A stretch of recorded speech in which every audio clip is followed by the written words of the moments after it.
Hello, everyone. My name is Lynn Graham, and I want to talk to you about the resurrection of Jesus Christ and the military response. We don't typically think about the resurrection having a military response, but we actually do have a military response to the resurrection. So, you know, when Jesus was resurrected, and then how the leadership was told what happened by the soldiers. They went back, crawling back in, by the way, um, to talk to the leadership about the civilian leadership about what had happened. They said, "Well, we'll give you some money, keep this on the down low, and we'll just say that the body was stolen."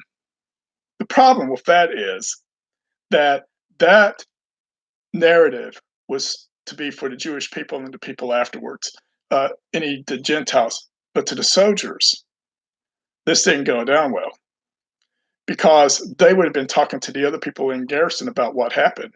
And in order to protect their dignity, that they allowed the body to be stolen, which was the popular narrative at the time, that people, their other fellow soldiers said, "How'd you let that happen? How'd you let a body escape?" Because just to lose a prisoner, you got the death sentence. Remember when when the angels unlocked the prison cells for Paul, and the jailer was about to kill himself because he's going to like, well, I'm going to save myself the trouble of being killed, executed. I'll just kill myself. And Paul says, "No, wait, we're still here." And remember when the angel opened the gates, um, prison gates for Peter, how the the the leadership there said, kill the guards." So that was just expected. You don't lose a prisoner, and you most definitely are not going to lose a dead one. So they would have told the the other soldiers. The soldiers would have told the other soldiers, in order to save face, they would have had to tell them the truth. "Look, dude, we didn't lose anybody to a bunch of ragtags. We lost. An angel appeared, and the man came back from the grave. And don't forget, the centurion and the other soldiers with him at the crucifixion said, surely he was the Son of God because they observed all these things happening." So you have a bunch of soldiers that would really the first effective missionaries we had, willingly or not. And they would have done just like anybody else, having seen angels. They would have laid in bed at night thinking, "God, if you're real, make it so to me. Help me to know that. How can I?" They would have been like the jailer from Paul. "What must I do to be saved?"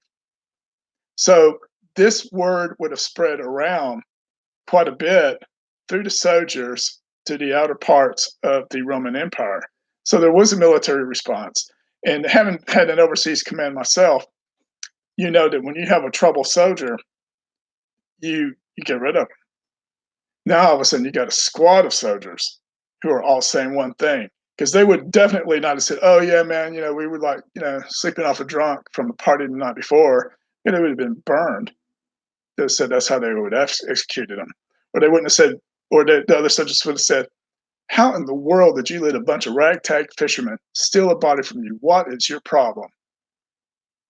There's no way that they would have not told people the truth about it.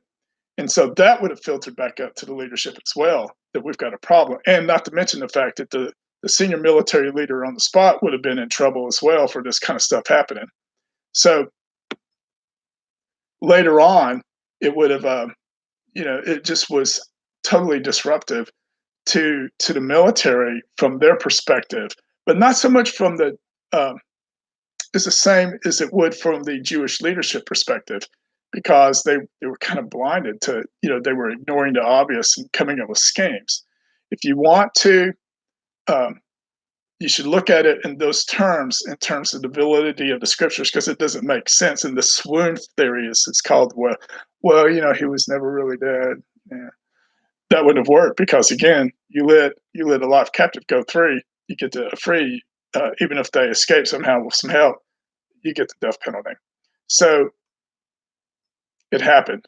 The resurrection happened just by looking at normal um, logic, normal reasoning.